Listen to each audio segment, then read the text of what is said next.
আজকে আমরা 2024 সালের টপ 10 যে কারেন্ট অ্যাফেয়ার্সগুলো আছে সেইগুলো সম্পর্কে ডিসকাস করব। এগুলো বেশিরভাগ যে যে সব পরীক্ষায় কারেন্ট অ্যাফেয়ার্স এবং জেনারেল নলেজ জিজ্ঞেস করে থাকে সেই সমস্ত জায়গায় ভেরি ইম্পর্টেন্ট কোশ্চেন এইগুলো। তো এইগুলো বেশিরভাগ কোন কোন ক্ষেত্রে ব্যবহার করা যেতে পারে, যেমন হচ্ছে WBSLSST অর্থাৎ স্কুল সার্ভিস কমিশনের যে এক্সামগুলো হয়ে থাকে সেখানে একটা প্রিলিমিনারি টেস্ট হয়ে থাকে, সেখানে জেনারেল নলেজ কারেন্ট অ্যাফেয়ার্স জিজ্ঞেস করা হয়ে থাকে। এছাড়া কলকাতা পুলিশ, WP অর্থাৎ West Bengal police, food SI, school SI এবং সেন্ট্রালের যে পরীক্ষাগুলো আছে যেমন হচ্ছে রেলওয়ে এক্সাম, তারপরে SSC এক্সাম অর্থাৎ স্টাফ সিলেকশন কমিশনের যে এক্সামগুলো আছে, এই সব এক্সামগুলোর ক্ষেত্রে এইগুলো ভেরি ইম্পর্টেন্ট কোশ্চেন। তো ভালো করে দেখবে প্রথম কোশ্চেন কি বলা হয়েছে। ফার্স্ট কোশ্চেন বলা হয়েছে যে বর্তমান বিশ্বের 1 নম্বর পুরুষ টেনিস খেলোয়াড় কেন, অর্থাৎ কারেন্টলি অর্থাৎ 2024 সালের র্যাঙ্কিং হিসাবে জিজ্ঞেস করা হয়েছে যে বর্তমানে বিশ্বের 1 নম্বর পুরুষ টেনিস খেলোয়াড় কি। তো টেনিস প্লেয়ারের কথা বলা হয়েছে। তো টেনিস প্লেয়ার যদি জিজ্ঞেস করা হয় সর্বপ্রথমে কার নাম উঠে আছে? রাফায়েল নাদাল, নোভাক জকোভিচ ইত্যাদি। এরা হচ্ছে ওয়ার্ল্ড টপ টেনিস প্লেয়ার। তো এদের মধ্যে কারা জিতেছে অর্থাৎ টপ প্লেয়ার নির্বাচিত হয়েছেন সেটা আমরা আজকে জানবো। তো কি বলেছে দেখা যাক। কি পয়েন্টগুলো বলা হয়েছে যে the 24th time grand slam champions Novak জকোভিক to become the oldest number 1 ATP ranking history. তাহলে কতবার গ্র্যান্ড স্ল্যাম চ্যাম্পিয়ন হয়েছেন? তিনি 24 টাইম অর্থাৎ 24 বার গ্র্যান্ড স্ল্যাম চ্যাম্পিয়ন যে প্লেয়ার নোভাক জকোভিক, তিনি কি হয়েছেন সব থেকে ওল্ডেস্ট, সব থেকে বেশিবার number 1 in ATP ranking history. সর্বপ্রথম ATP কী জিনিস জেনে নেওয়া যাক। ATP হচ্ছে অ্যাসোসিয়েশন অফ টেনিস প্রফেশনাল। এই যে এরা কি করে র্যাঙ্কিং বের করে থাকে, টেনিস যে প্লেয়ারগুলো আছে তাদের র্যাঙ্কিং বের করে থাকে, তারা কেমন খেলায় প্রদর্শন করছে সেই অনুযায়ী তাদের নাম্বারিং করা হয়ে থাকে 1 2 3 করে। তিনি যে টপ প্লেয়ার সব থেকে ওল্ডেস্ট, সব থেকে বেশিবার ATP র্যাঙ্কিংয়ের হিস্টোরিতে তিনি হয়েছিলেন। এছাড়া হচ্ছে 24 টাইম অর্থাৎ তিনি 24 বার কি হয়েছেন গ্র্যান্ড স্ল্যাম চ্যাম্পিয়নশিপ পর্যন্ত হয়েছেন তিনি। এছাড়া কি জিজ্ঞেস করে বলেছে সর্বাধিক গ্র্যান্ড স্ল্যাম জয়ের রেকর্ড এমনটিতেই তার জড়িত, অর্থাৎ তিনি সর্বাধিক 24 বার পর্যন্ত তিনি চ্যাম্পিয়ন হয়েছেন। এবার ফের এক রেকর্ডের মালিক হলেন নোভাক জকোভিচ। বর্তমান বিশ্বের 1 নম্বর পুরুষ টেনিস খেলোয়াড় হচ্ছে জকোভিচ। তাহলে বর্তমানে অর্থাৎ 2024 সাল অনুযায়ী তিনি হচ্ছেন পৃথিবীর অর্থাৎ বিশ্বের সব থেকে নাম্বার 1 পুরুষ টেনিস খেলোয়াড়। নতুন প্রকাশিত ATP র্যাঙ্কিংয়ে তিনি একে রয়েছেন অর্থাৎ তিনি 1 নম্বর রয়েছেন। এই তো শুধু ATP র্যাঙ্কিং, তাছাড়া হচ্ছে একটা পুরো বিশ্বের খেলোয়াড়দেরকে মিলে একটা র্যাঙ্কিং তৈরি করে। সেটা হচ্ছে একটা অ্যাওয়ার্ড আছে যেটার নাম হচ্ছে Laureus world sport man of the year award বের করে থাকে। তো সেখানে তিনি কতবার? সেখানে তিনি 5ম বার অর্থাৎ 5th টাইম পর্যন্ত স্পোর্ট পার্সন অফ দ্য ইয়ার হয়েছিলেন।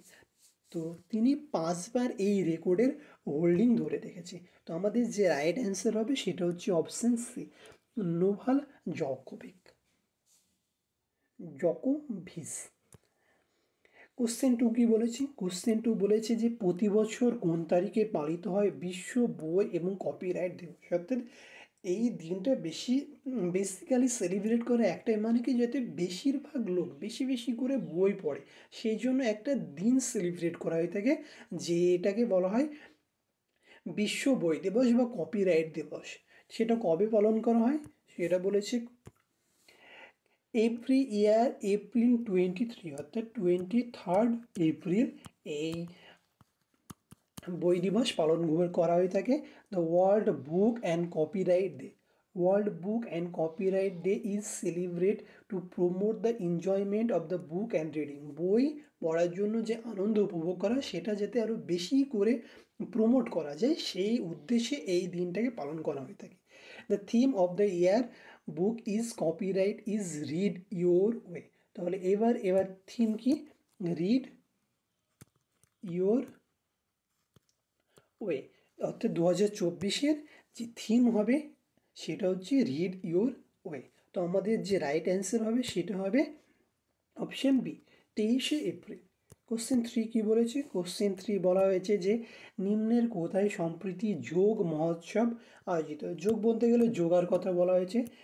যোগা তো তোমরা সবাই জানো যে ভারতের সব থেকে বেশিরভাগ লোক করে থাকে যোগা, যেটা আমাদের শরীর চর্চার ক্ষেত্রে, অর্থাৎ আমরা যদি জিম করা বা অন্যান্য ওয়ার্কআউট করার যদি সময় না পাই তো অন্তত অ্যাটলিস্ট যোগা করার চেষ্টা করি, যেটা আমাদের হেলথকে অনেক ভালো রাখে। তো একটা যোগা ডে যেটা মোদি প্রত্যেক সেলিব্রেট করে থাকে, এবং কত তারিখে এবং কোথায় এটা সেলিব্রেট করা হয়েছে সেটা জিজ্ঞেস করেছে। নিম্নের কোথায় সম্প্রতি যোগ মহোৎসব 2024 আয়োজিত হয়েছে? কি পয়েন্ট কি বলেছে? বলেছে যোগা মহোৎসব 25 ডেজ কাউন্টডাউন, অর্থাৎ 75 দিন কাউন্টডাউন শুরু হয়ে গেছে to international day of the yoga 2024 organise at Pune. তাহলে পুনে, মহারাষ্ট্রের যে পুনে আছে সেইখানে 2024-এর যোগা মহোৎসব এবার পালিত হবে। এবং যোগা আন্তর্জাতিক যোগ দিবস কবে পালন করা হয়? এবং এখান থেকে কোশ্চেন হতে পারে যে যোগ দিবস কবে পালন করা হতে পারে, তো সেটা ভালো করে মনে রাখবে। তাহলে কবে হচ্ছে? 21শে জুন হচ্ছে যোগ দিবস হিসাবে পালন করা হয়ে থাকে। তাহলে 21শে জুন তারিখটি হচ্ছে আন্তর্জাতিক যোগ দিবস। আমাদের জিজ্ঞেস করেছিল কোথায় মহোৎসব হবে, তাহলে আমাদের রাইট অ্যান্সার হবে পুনে। আর যদি কত তারিখ জিজ্ঞেস করতো তাহলে হবে 21শে জুন। নেক্সট কোশ্চেন কি বলেছে?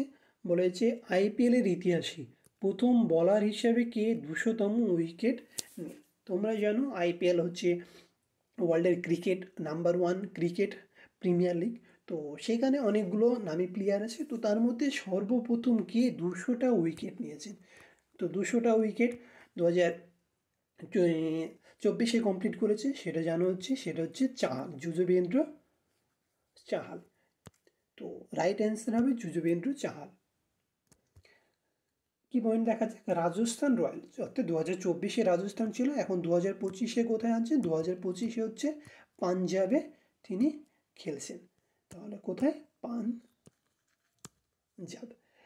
Chahal become the first bowler to take 200 wicket in IPL. তাহলে আইপিএলের ইতিহাসে সর্বপ্রথম 200 উইকেট নিয়েছেন কে? যুজবেন্দ্র চাহাল। কোশ্চেন 5 কি বলেছে? কোশ্চেন 5 বলেছে নিম্নের কে প্রথম ভারতীয় মহিলা যিনি প্যারিস অলিম্পিকের জুরি সদস্য হয়েছেন? অর্থাৎ ইনি হচ্ছেন সর্বপ্রথম একজন ভারতীয় মহিলা যিনি অলিম্পিক, অর্থাৎ প্যারিস যে অলিম্পিক হচ্ছে ফ্রান্সে, সেখানে জুরি সদস্য হিসেবে নির্বাচিত হয়েছে। তো আমাদের রাইট অ্যান্সার হবে অপশন বি। কি পয়েন্ট কি বলেছে?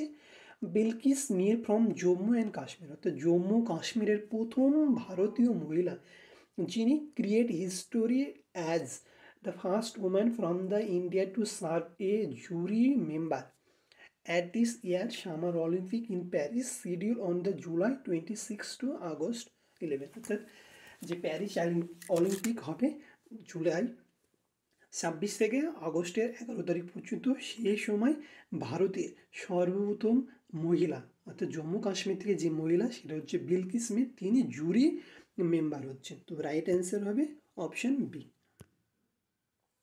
কোশ্চেন 6 কি বলেছে? কোন ব্যাংক সম্প্রতি অমিতাভ চৌধুরীকে 3 বছরের জন্য এমডি ও সিও হিসাবে পুনরায় নিযুক্ত করেছেন? অর্থাৎ পুনরায় মানে আগে একবার ছিল আবার রিঅ্যাপয়েন্ট করেছে। কোন কোন পদে? একটা হচ্ছে এমডি, এমডি মানে হচ্ছে ম্যানেজিং ডিরেক্টর। এই ফুল ফর্মগুলো জেনে রাখবে, এগুলো হচ্ছে খুবই ইম্পর্টেন্ট। তো অনেক সময় এগুলো জিজ্ঞেস করে থাকে যে এগুলো নিয়ে পুরো নাম কি? তাহলে এমডির পুরো নাম হচ্ছে ম্যানেজিং ডিরেক্টর। আর একটা হচ্ছে সিইও, সিওর ফুল ফর্ম কি? Chief executive officer. তাহলে চিফ এক্সিকিউটিভ অফিসার। তাহলে সিওর পুরো ফর্ম হচ্ছে চিফ এক্সিকিউটিভ অফিসার, আর এমডি হচ্ছে ম্যানেজিং ডিরেক্টর। তো আমাদেরকে জিজ্ঞেস করেছে কোন ব্যাংক, এখানে অনেকগুলো ব্যাংকের নাম হচ্ছে Axis bank, Bandhan bank, Punjab national bank, IDBI bank. তো কাকে কোন ব্যাংক নিযুক্ত করেছে? Axis bank. Boards approve reappoint Amitabh Chaudhary as the Managing Director and Chief Executive Officer MD and CEO of the company of the another 3 year। আচ্ছা 3 বছরের জন্য আবার অমিতাভ চৌধুরীকে অ্যাক্সিস ব্যাংক কী করেছে, এমডি এবং সিও হিসাবে নিযুক্ত করেছে। তো রাইট অ্যান্সার হবে অপশান এ, অ্যাক্সিস ব্যাংক। কোশ্চেন 7 কি আছে? কোশ্চেন 7 বলেছে শ্রীনিবাস পালিয়াকে নিম্নের কোন নতুন সিও হিসেবে যুক্ত করেছে? এখানে অনেকগুলো সংস্থার নাম আছে এবং সিইও হিসাবে নিযুক্ত করা হয়েছে। সিও বললাম, চিফ এক্সিকিউটিভ অফিসার হিসেবে নিযুক্ত করেছেন কোন সংস্থা? উইপ্রো, ইনফোসিস, টাটা অর্থাৎ টিসিএস, কনজেগেটেড টেকনোলজি সলিউশন, এর মধ্যে কোনটা? তো কি পয়েন্ট কি বলেছে? Wipro has appointed Srinivas Pallia as the new chief executive officer. তাহলে নতুন সিইও হিসাবে কাকে নিযুক্ত,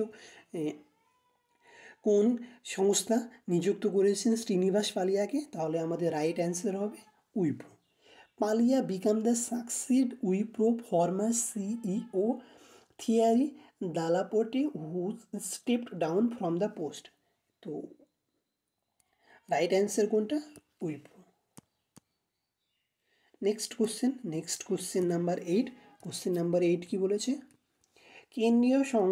কেন্দ্রীয় সরকার অর্থাৎ সেন্ট্রাল গভর্নমেন্ট নিম্নের কাকে আরবিআই ডেপুটি গভর্নমেন্ট অর্থাৎ ডেপুটি গভর্নমেন্ট হিসাবে কাকে নিযুক্ত করেছেন? পুনঃনিযুক্ত করেছেন অর্থাৎ রিঅ্যাপয়েন্ট করেছেন। তো আমরা জেনে নিই কি বলেছি। Central government has reappointed Shri T Ravi Shankar as the deputy government. তাহলে কাকে করা হয়েছে? T Ravi Shankar deputy government reserve bank of India অর্থাৎ আরবিআইয়ের ডেপুটি গভর্নমেন্ট হিসাবে নিযুক্ত করা হয়েছে for period of the 1 year with effect from May 3, 2024 or until further order. যতদিন না পর্যন্ত অর্ডার করা হচ্ছে ততদিন পর্যন্ত মে 3 তারিখ 2024 থেকে সে চলতে থাকবে, ডেপুটি গভর্নমেন্ট হিসেবে তিনি নিযুক্ত থাকবে। তো রাইট অ্যান্সার কোনটা হবে? টি রবি শঙ্কর, অপশন বি। নিম্নের কাকে সম্প্রতি 16তম অর্থ কমিশনের সদস্য হিসাবে নিযুক্ত করা হয়েছে? কি পয়েন্ট কি বলা হয়েছে? The government has appointed economist Manoj panda as a member of the 6th finance commission. তাহলে ফাইন্যান্স কমিশনের কাকে নিযুক্ত করা হয়েছে? মনোজ পান্ডা। তো রাইট অ্যান্সার হবে অপশন বি। কোশ্চেন 10 কি বলেছে? নলিন প্রভাতকে নিম্নের কোনটি মহাপরিচালক অর্থাৎ ডিজি হিসাবে নিযুক্ত করা হয়েছে? ডিজির পুরো নাম হচ্ছে ডিরেক্টর জেনারেল।